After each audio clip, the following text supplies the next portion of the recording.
ท่านรองนายกรัฐมนตรีกระทรวงการต่างประเทศแห่งสาธารณรัฐประชาธิปไตยประชาชนลาวได้ต้อนรับการเข้าเยี่ยมคำนับของคณะผู้แทนสาธารณรัฐสังคมนิยมเวียดนามในวันที่ 31 มีนาคม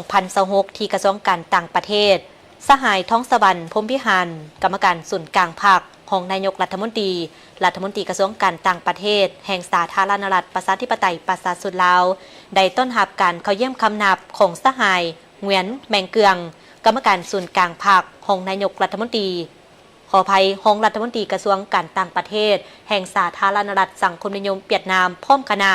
ในโอกาสเดินทางมาเยี่ยมยามและเฮ็ดเวียกอยู่ลาวเพื่อก้าเกี่ยมให้แก่การเยี่ยมยามสาธารณรัฐประชาธิปไตยประชาชนลาวอย่างเป็นทางการของสหายเจินเกิมตูกรรมการกรมการเมืองศูนย์กลางภาคผู้ประจำการคณะเลขาธิการศูนย์กลางพรรคคอมมิวนิสต์เวียดนามในต้นเดือนเมษายน 2026 นี้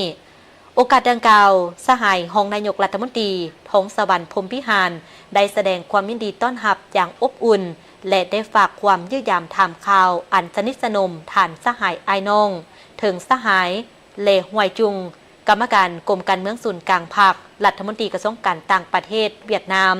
และได้แสดงความสมเสยต่อบรรดาผลสำเร็จอันใหญ่หลวงและมีความหมายประวัติศาสตร์ของประชาชนเวียดนาม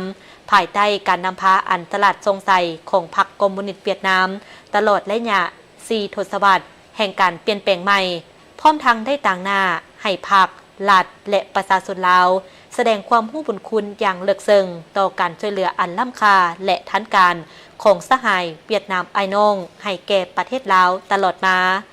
สองฝ่ายได้ติดราคาสูงและมีความปิติยินดีที่เห็นว่า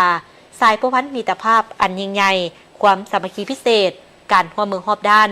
และหุ้นส่วนยุทธศาสตร์ลาวเวียดนาม